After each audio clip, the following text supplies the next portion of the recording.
What's up, my podcast listeners? Welcome back to another episode of Cut the Shit Get Fit. I'm your host, Rafal Majashevsky, and we are getting really close to my 400th episode. Fuck.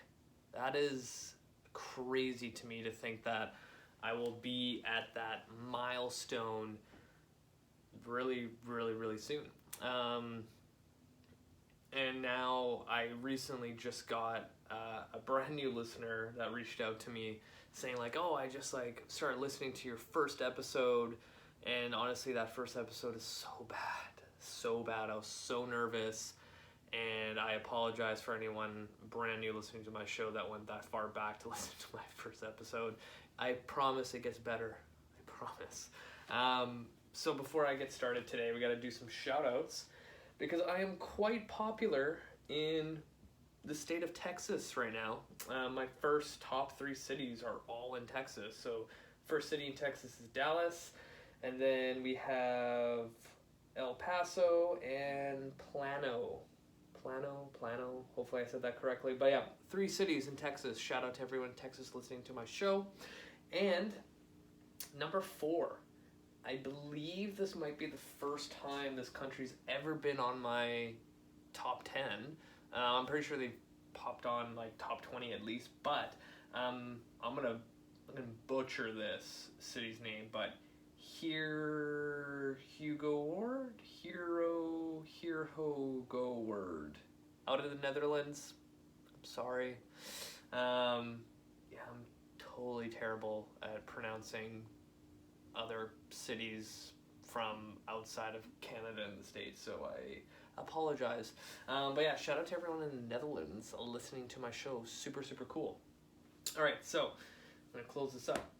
Topic for today, we are going to talk about foot and toe mobility and health and strength and all that fun stuff, because one, I did get a request to do this, and 2, literally right before I just started recording this, I posted a entire toe activation mobility series that I'm going to go over in this video, and also kind of talk about the importance of having adequate control over feet. So if you look at the design of our hands and feet, they're very identical, very similar. Even bone structure, I believe I can have this mixed up, and I think I said this on my show before, that it's either our hands or our foot. One of them has 26 bones, and the other one has 27, so they're very identical. So when it comes to these 2 joints in particular, they showcase a lot of similar traits, but the only difference is that we have our feet constantly covered by our socks and shoes almost all day. And if you're the typical person, when they come home, they don't typically go barefoot. They're in like slippers and socks or whatever else thing that you wear at home. And it's a shame, because we are, Dr. Andrew Espino would always say this, basically putting little casts on our feet, and you expect your feet to react the way that they're designed when you do something active, especially something like running that requires all those small little intricate muscles in the foot to function the way that they're designed. So imagine you taking your hands and putting like mittens on them, and then trying to go on your iPhone and try to like swipe left, right, and text. You wouldn't really get that far, and you don't have that tactile touch, right? So our hands exposed to our daily environment gets a lot of good feedback, and it can adapt to that feedback. Our feet don't really get that. And this whole topic of foot health and foot strengthening really will come down from the work of I always butcher her last name, and I've had her on my show, Dr. Emily Spickle. I'm pretty sure Spickle. She is literally the person that I've learned so much from. I was first exposed to her at a conference probably now 7 or 8 years ago, and it just blew my mind how much she knew about the foot. And she's actually a surgeon by trade, so she actually knows a lot about the foot when it comes to the surgery side. But then she also realized that every time she did a surgery to, like, say, fix a bunion or some other foot thing, she actually made the patient a lot worse down the road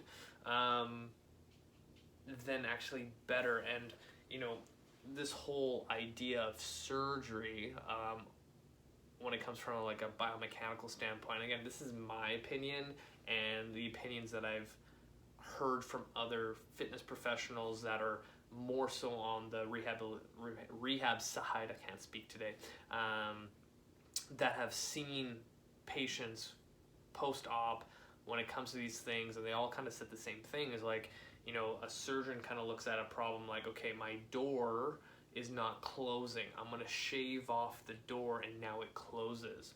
Whereas like a exercise physiologist, a physiotherapist, chiropractor that works with patients post-op or pre-op, whatever it is, they don't look at like, oh, the door's not closing, and they want to shave it off. I'm going to look at the hinges, maybe there's something wrong there, and let's fix that problem instead, right? And a lot of times surgery on these kind of things will lead to some improvement, from like a pain standpoint of, like, say your pain out of 10 is a 7 and you get surgery and now you're down to a 5, but it's still there, right? It doesn't really take away the problem. And then say 10 years down the road, you're kind of back to square one and things are kind of worse, and maybe something else is bugging you now. And the foot is kind of one of those things. So, say you've been walking in a certain gait for your entire life, and now you have to get some sort of surgery on your foot because X, Y, and Z. Let's just not get into the different things out there you get surgery for. And then, pain goes away, your foot's awesome, but now you're getting like medial knee pain for some reason, and then your hip and low back hurts for some reason, all because of what happened down below in your foot or your toe, whatever it is.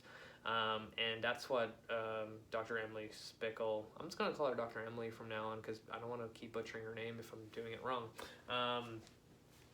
That's what she quickly realized, is that she was actually making her patients worse with these traditional surgeries for the foot. And then she kind of ventured in, like, okay, what are corrective exercises or a way to like rebuild the foot from the ground up. And she's now quite the educator in that realm, so I highly recommend you check her out, or even go to the episode,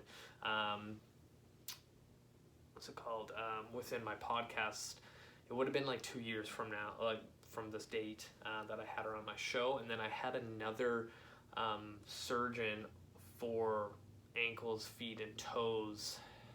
Can't even remember his name now, because he actually reached out to me, which was pretty cool to have a surgeon reach out to me to get on a podcast, and he was really, really knowledgeable as well. Both are actually, funny enough, from New York.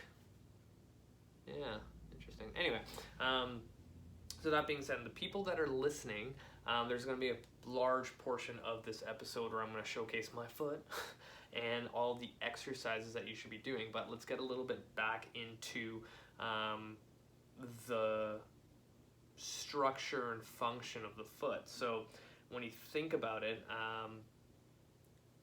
when you walk, there is a series of events that has to happen at the foot in order for you to propel yourself forward.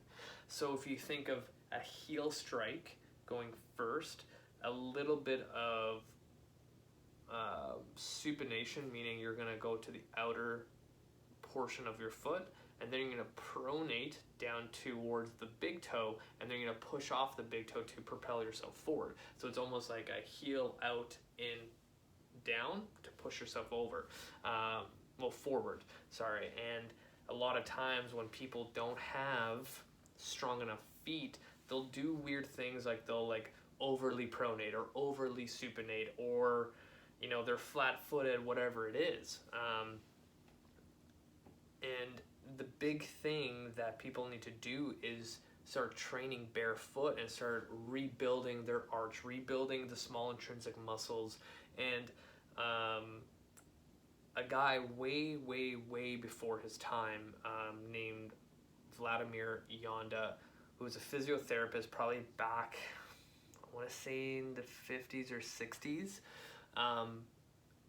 coined and created, I believe, this is how as far back as I could find, an exercise called short foot that would help rebuild the arch. And a lot of people out there will utilize this, or they've heard it, and a lot of physios, chiros use it too, and it's such a small little movement to rebuild. And like, I'm a type of person that, like, if there's a training concept, rehab concept, whatever it is, I want to go back to the source. I don't want to go to the person that's just re-irritating the information, because sometimes their take on it might be a little bit different from what the original person designed that for.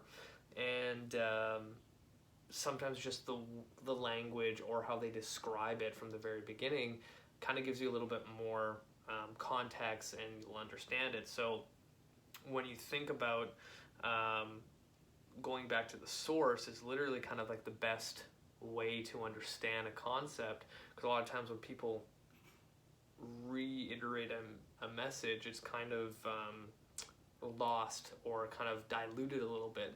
But long story short, Vladimir was way beyond his time. He understood the body quite well, and now you see a lot of physios and chiros utilizing his methods and principles and things like that when it comes to understanding the body. So it's super cool when you kind of go down that rabbit hole. But anyway, that being said, maybe we should actually start going into these exercises. So I'm going to tilt this guy down so you can see my foot. So short foot. If you look at my foot, the idea is to get this arch activated. So the big toe that's on the ground, you want to think of literally shoving it into this big joint. So you want to think of pulling like this, but this joint right here that's popping off the ground, like I can put my finger under it, should stick to the ground as hard as possible. So I'm literally just pulling in and down, pulling in and down. So when you see my next pull, you already see that arch activating. And relax. Pull, relax. It's a small little movement. And a lot of people have trouble trying to figure out how to do that without like curling their foot in like this.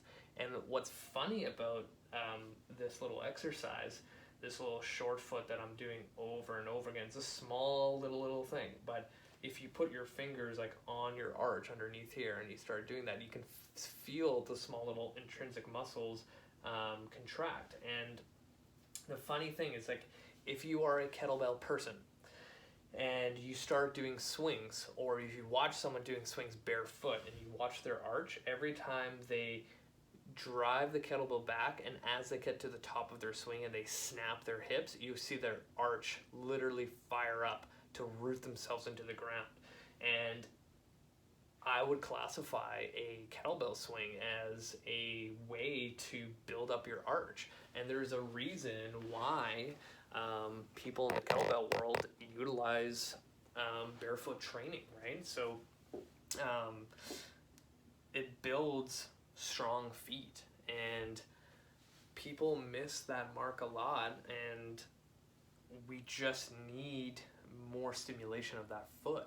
A lot of times when people try to, go down the barefoot craze, they kind of do too much too soon and then end up with more problems. But if you look at kind of the progression, if someone were to start training barefoot, like the easiest thing is like in your warm-up, go barefoot, right? Don't just go the entire hour now barefoot training, because you're gonna fatigue those muscles, you're gonna make them worse, right? It's kind of similar to like, oh, I want to start running. You're not gonna go run a full marathon this weekend. You're going to like build up to it. Same thing with barefoot training, right? Like you can overly strain, you can do more damage than do more harm than good, right? So short foot is kind of the first progression I get people doing when trying to rebuild their arch. It's that small little pull. That is a great starting point, but then the other aspect to it, like depending on what you're dealing with, is just doing some soft tissue work. Because sometimes what I find with people's feet is they're very, very, very stiff, and we haven't even really got up to the chain of like the ankle itself, but the bottom of your foot, and I'm literally showing my foot to the camera, like there's a lot of fascia and soft tissue in there before it gets into the bone. Like it's thick, it's really, really, really thick. And in order for that stuff to loosen up, one, you have to add some like movement for it to kind of reinforce to the nervous system that that particular said tissue needs to move, right? It's the said principle, right? It adapts to specific stress. So if I'm stressing my feet to move outside of their normal of being in a sock and shoe all day, then the little muscle cells that are in there that are responsible for movement are going to adapt to that stress. So that being said, literally getting a lacrosse ball, tennis ball, golf ball at the bottom of the foot just to start moving that tissue will help. If you went through like a standpoint of like rehab, like depending on how bad your feet are, you can get rock taped, you can get kinesio taped, same thing. Cupping can be done, you can do some instrument assisted, and you can literally get some like soft tissue work from a manual therapist to kind of move the process a little faster. But if you're not going down that route, then you have your short foot, you have your soft tissue, and we're going to get into the other exercises right now as well. I'm going to tilt this camera down. Now, if you look at my foot that's super white, sorry people at home, I'm blinding you right now. In my kin stretch class, I do this every single time. And actually another thing to note, if you look at my foot, there is a huge gap between my big toe and my rest of my toes, and that is a good inclination of balance. So if you look at chimpanzees, for example, or just monkeys in general, their feet are literally like my hand. So where my thumb is and where my fingers are, there's a huge separation, and that allows them to spread out more, to have more of a base of support, so then it can literally wrap around a branch, and now they have really, really good balance and stability, right? A lot of times people's feet, the big toe is kind of like smushed in like this against their other toe, and then you'll see already like this big knuckle here. A lot of people will get that bunion formed because they're wearing shoes that literally goes into this like triangle position and just scrunches up the feet together like this. And over time, like again, our body adapts to the stress you put on it. So if I'm wearing a shoe like this that's crushing my fingers together, and think about what I was just saying about how a step happens. You go on your heel, you're supposed to go down, out to the side, into the into pronation, and then the big toe pushes off for propulsion, right? So if I have this all crumbed together like this, the only really way to do it, like it's really awkward to do it with my hands though, heel out and then pronate. So if I'm pronating with this kind of position of my toe in the shoe, like this is going to take up a lot of stress, and your body's going to build more calcium around that to protect that joint, and then boom, you formed a bunion, and eventually that's going to get super painful. But if you train your feet and you wear proper footwear, you're going to end up with space in between to give you more balance. If you look at gymnasts, they have the same foot setup, or someone like in Cirque du Soleil, they have really good balance because they have good separation between the toe.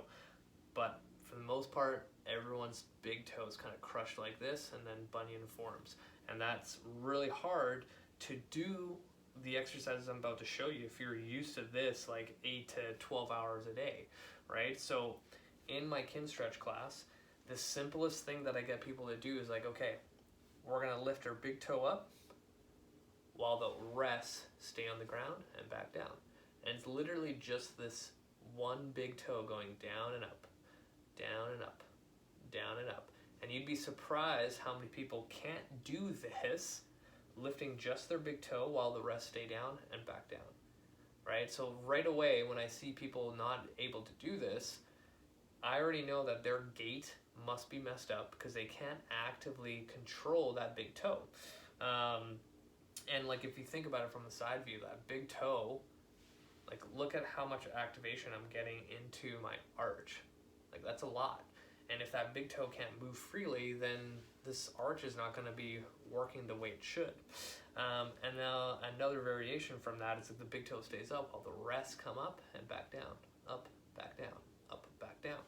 A lot of people have trouble moving the rest of their digits independently from that big toe. A lot of times when I see this, they bring up all their toes, but I physically want people to keep that big toe down and keep the rest of the toes going down and up, right? From there, my next progression is all the toes come up towards the ceiling and just the big toe goes down and then back up. Just the big toe goes down, back up. And then the next progression is all the toes again up towards the ceiling, but the rest of the digits, so like the pinky toe to that toe right beside the big toe, go down to the ground and back up, down to the ground, back up. Now, our feet should be pretty dexterous, and like the next progression that I work on quite a bit is having all the toes up and aiming for one toe to go to the ground at a time. Kind of like if I was on a piano with my toes, I'm trying to go pinky, next toe, the next toe, the next toe, and the big toe go last. Now, these movements or exercises should be quite simple for our feet, but you know, seeing this in action in my class, not a lot of people can do it, and some people can do 1 out of 4, and the rest are just terrible. They have a lot of trouble doing that. So now imagine if you don't have full control of your feet, they're kind of just there. They're not really doing anything for you.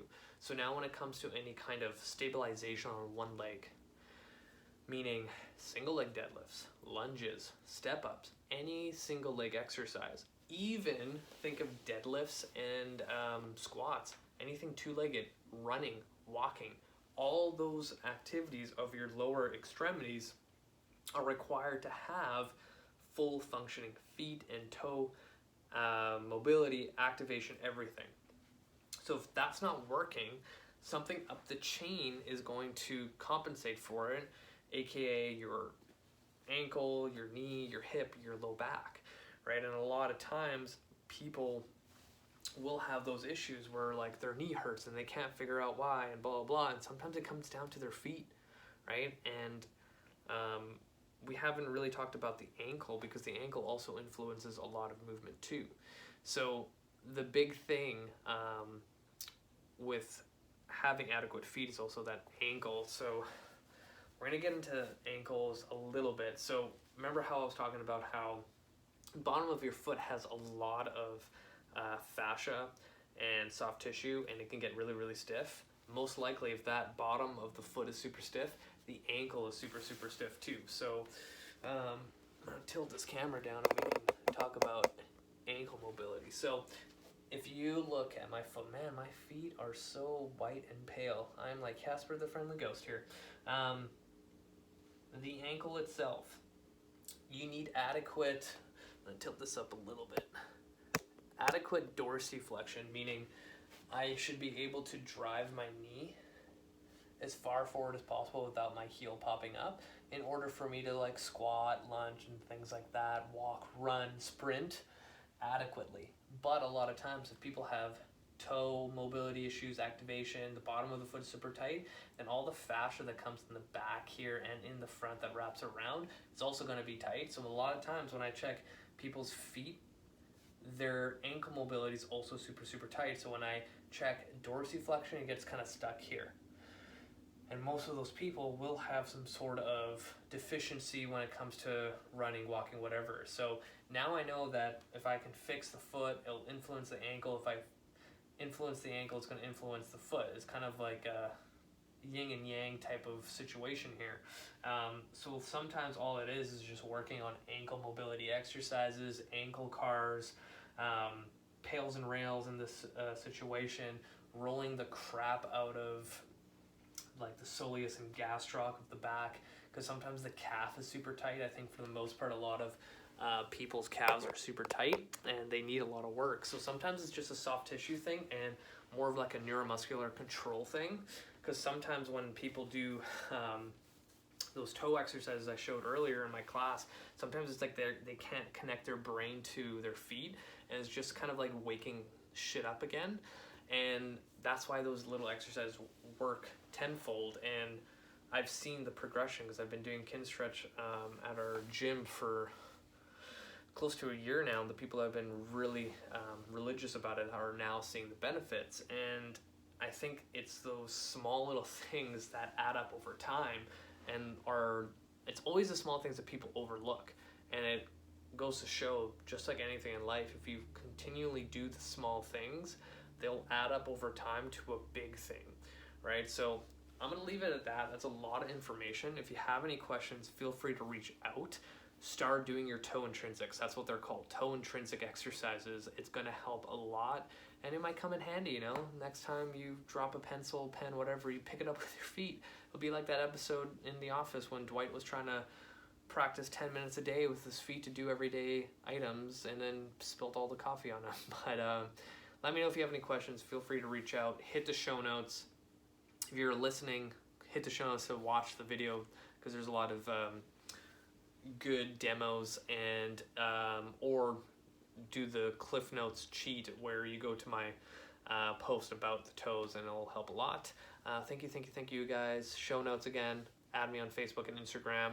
I post a lot of video and photo stuff. I love you guys. Until next time.